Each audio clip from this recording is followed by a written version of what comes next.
Hello dear students.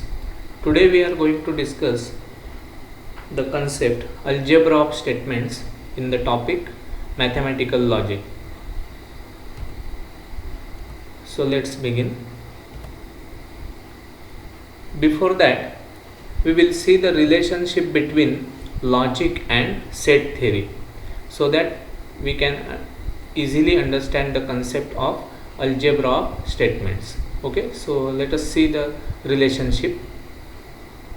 See this table, logic and set theory. First one. Now in case of logic, we have studied the disjunction, means meaning of disjunction. It is equivalent with the union of sets in set theory. See this relationship. Second one, conjunction is equivalent with intersection of sets. Okay. Third one, negation in logic is equivalent with complement of sets. Next, implication is equivalent with the subset. Okay. Fifth one, double implication is equivalent with equality of two sets. Then in case of logic, tautology is equivalent with universal set. And last one, contradiction denoted by letter C is equivalent with empty set.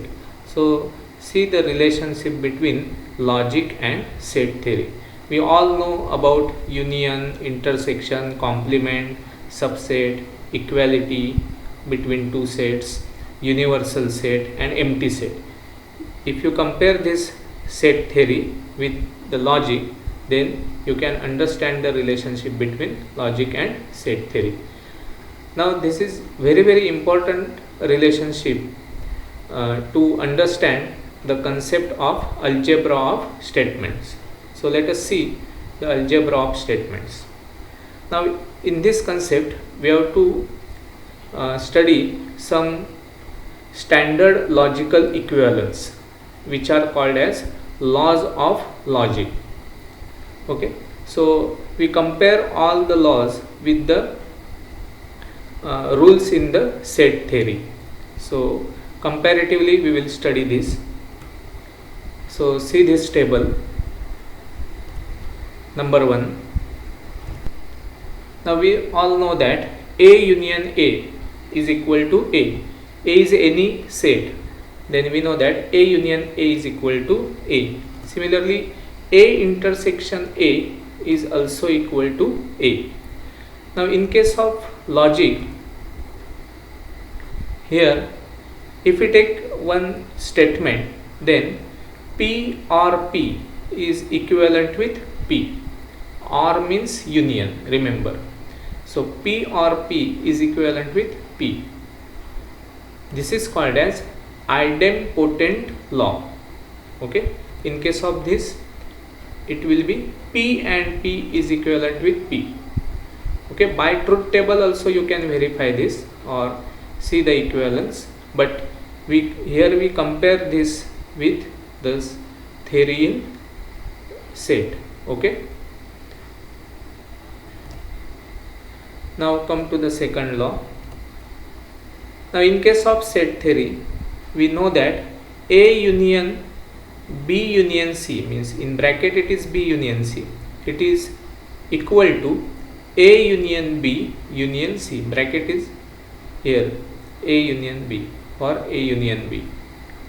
Obviously we all know that these two are equal.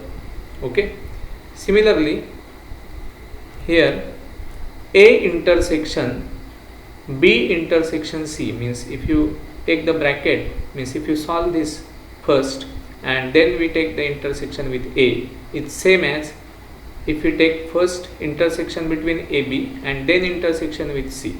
So this is obvious in case of set theory.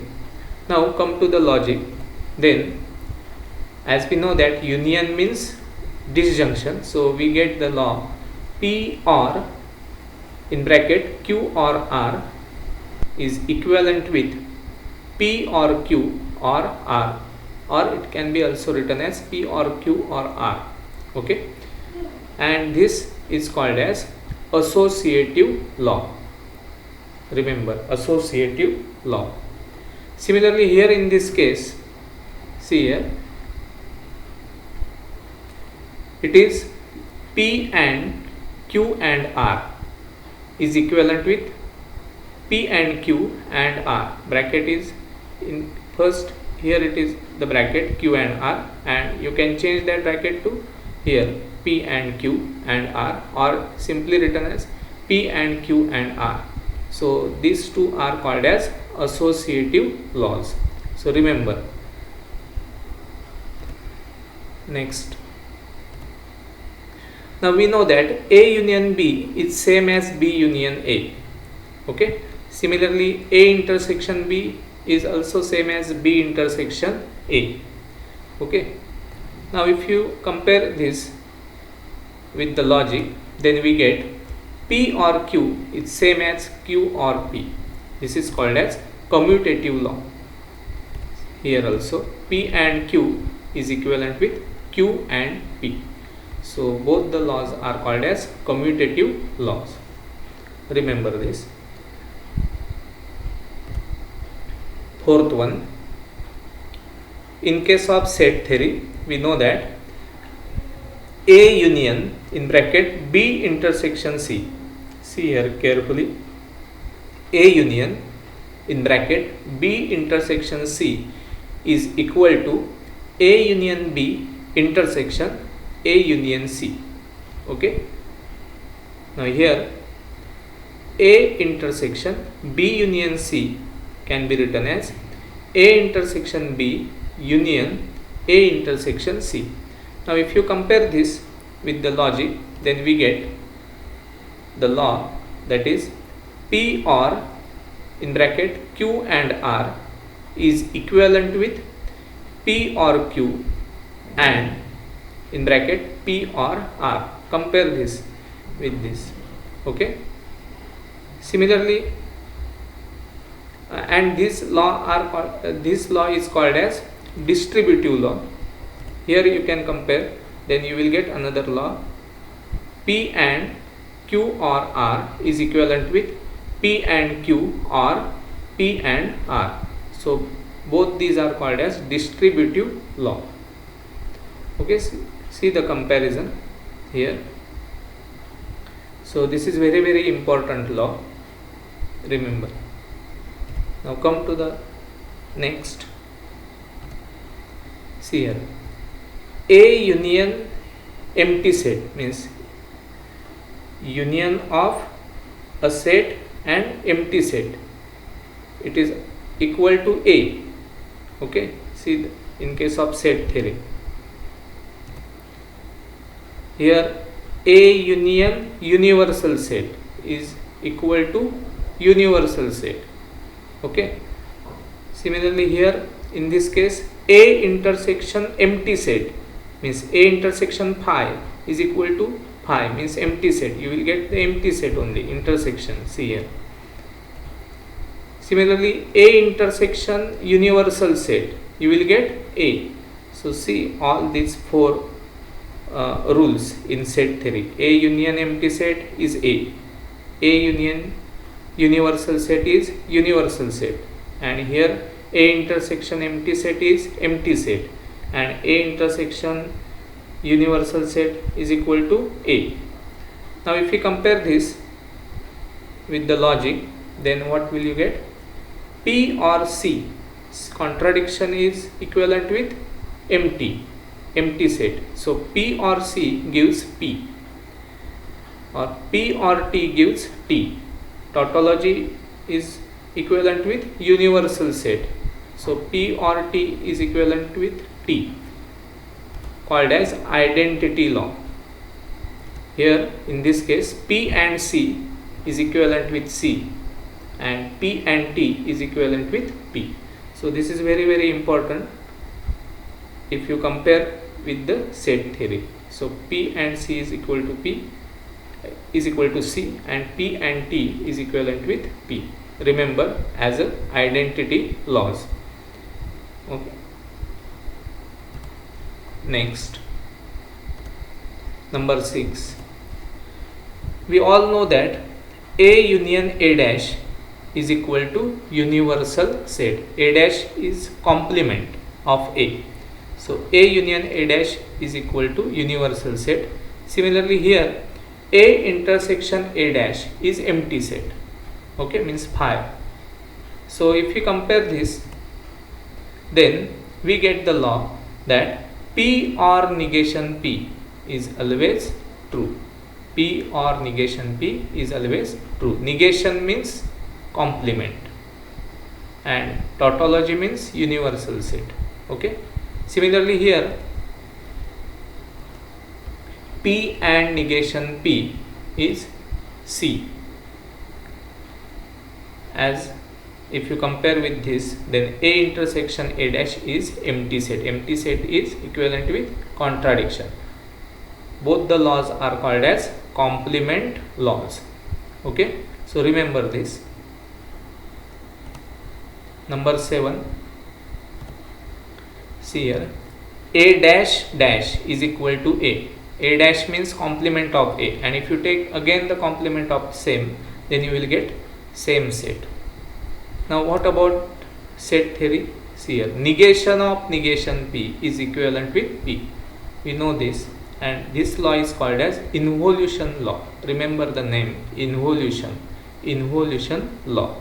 Okay, this is the negation of negation. Okay. Now number 8. See here, A union B complement is equal to A dash intersection B dash.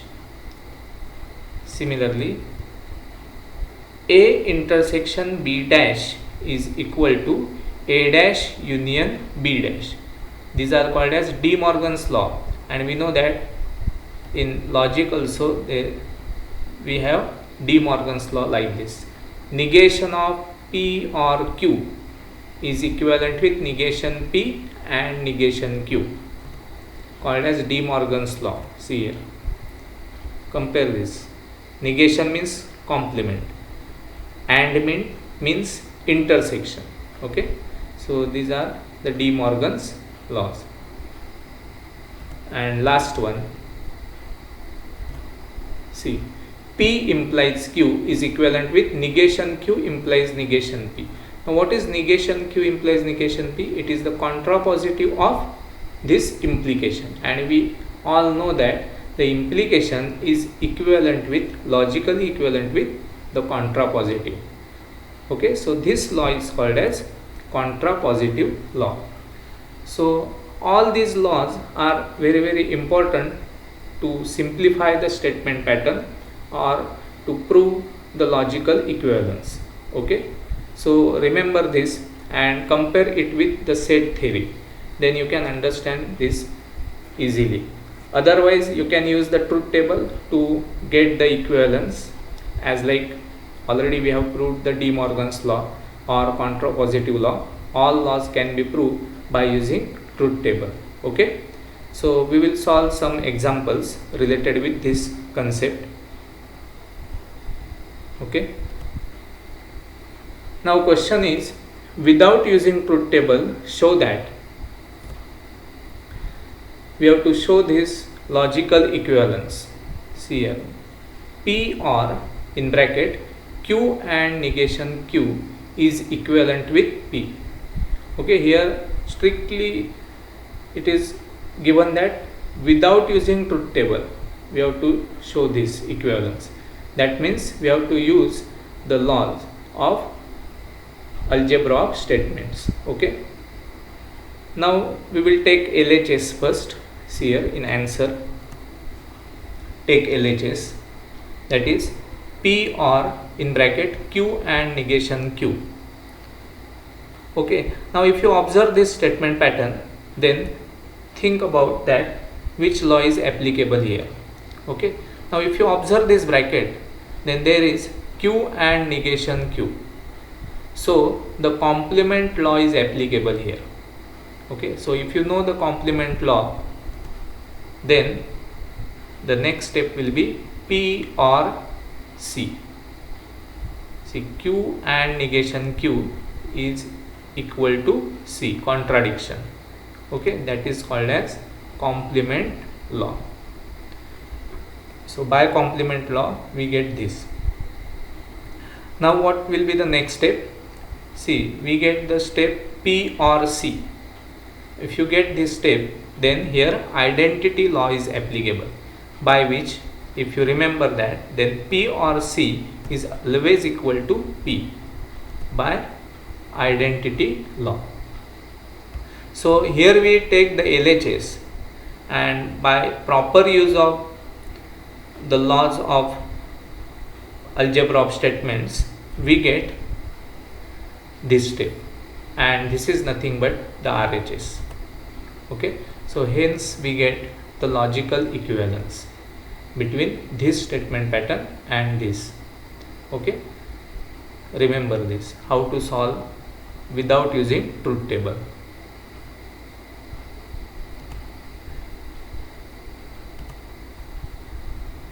Now see another example.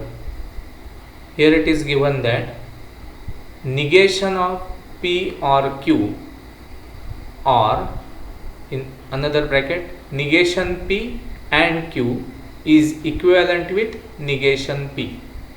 We have to show this logical equivalence without using truth table.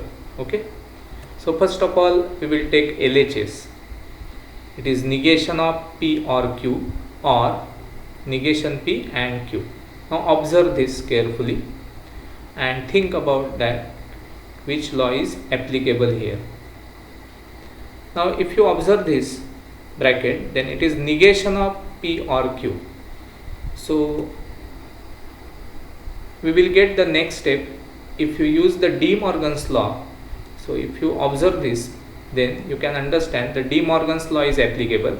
Then next step will be negation P and negation Q, or negation P and Q. So this is by De Morgan's law. Here the observation is important to get the next step.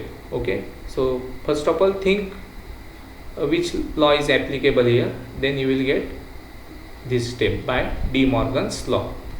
Now if you observe this statement pattern, means this step, then we have to think which law is applicable here.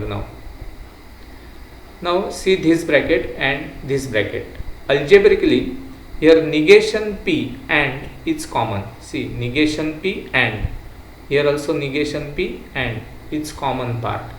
So as in algebra, just like that, we will take negation P and common. See, negation P and is common with this negation Q or Q, and this is nothing but distributive law.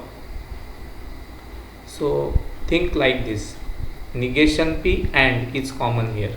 Okay, so we get this step by distributive law. Now observe this step. Then if you see this bracket, then which law is applicable here? Complement law is applicable. See, negation Q or Q. So what about this? It is negation P and T, because by complement law negation Q or Q is always equal to T. So we get this step, negation P and T. Now identity law. So by identity law, negation P and T is equivalent with negation P. This is by identity law. So by the proper use of the law, means first we use De Morgan's law, then distributive law, then complement law, and last one is identity law, we get the RHS. So LHS is equal to RHS. So you can simplify the LHS by using the laws of algebra of statements, so that we get the RHS. Okay, so see this example carefully. Now we will take another example. See this. P double implies Q is equivalent with P and Q, or in another bracket negation P and negation Q.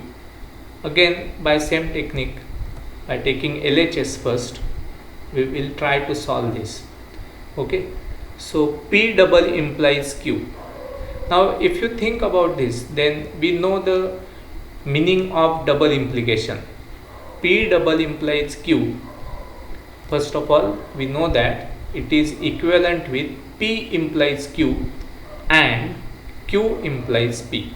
So this is the basic meaning of biconditional statement, means double implication.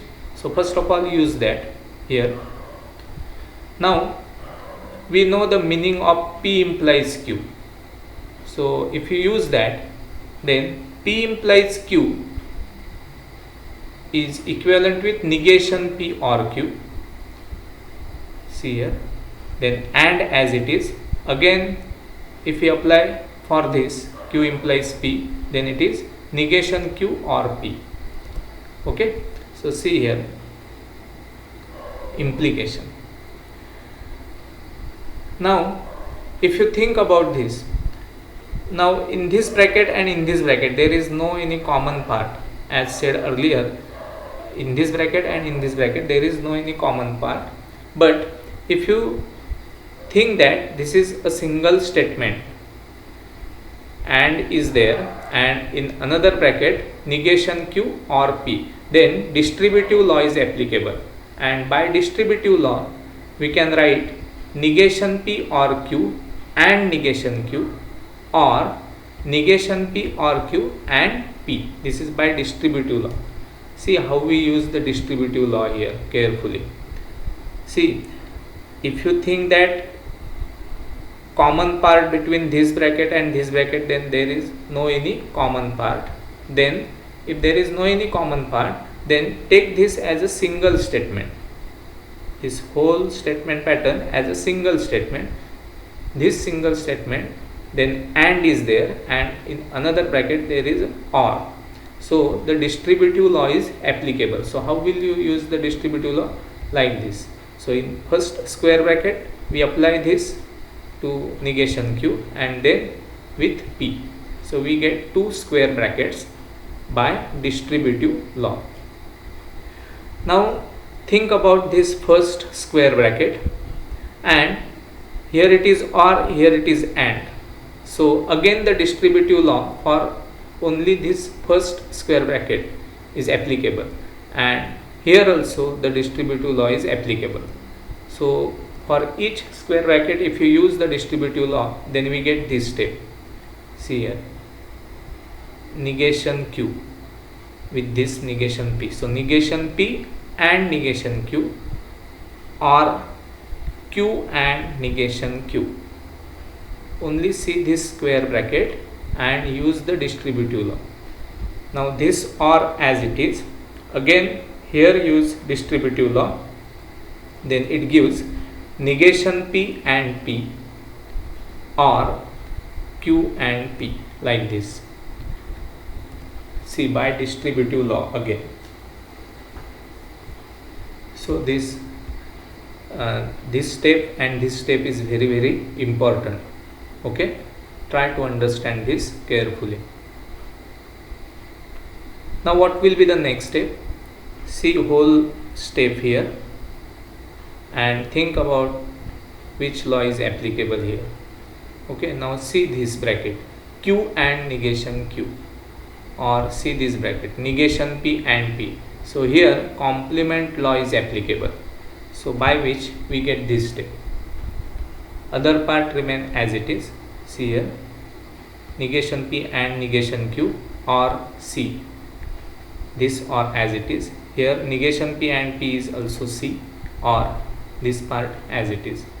This is by complement law. Now come to the next step. See, negation P and negation Q or C is nothing but negation P and negation Q, or C or Q and P is equal to Q and P just. by identity law. Okay, so we get this step. Now think about the RHS which is given here. So how will you adjust the RHS? See, here it is Q and P, and here it is P and Q, but we know that commutative law. So commutative law is applicable, by which we get this step: negation P and negation Q as it is, or this can be written as P and Q, and hence we get here P and Q, or negation P and negation Q, which is equal to RHS. So LHS is equal to RHS. Okay, so if you study all laws very carefully, and if you try to solve the logical equivalence like this by taking LHS or by taking RHS first, then it is very easy to understand how to use the various laws to get the simplification of statement patterns. Okay, so today we have seen the examples related to algebra of statements. There are many such examples given in your textbook. We will solve some examples in our next lecture also. I hope you have understood the concept very well. For any queries, you may contact me personally. Okay? See you then. Thank you.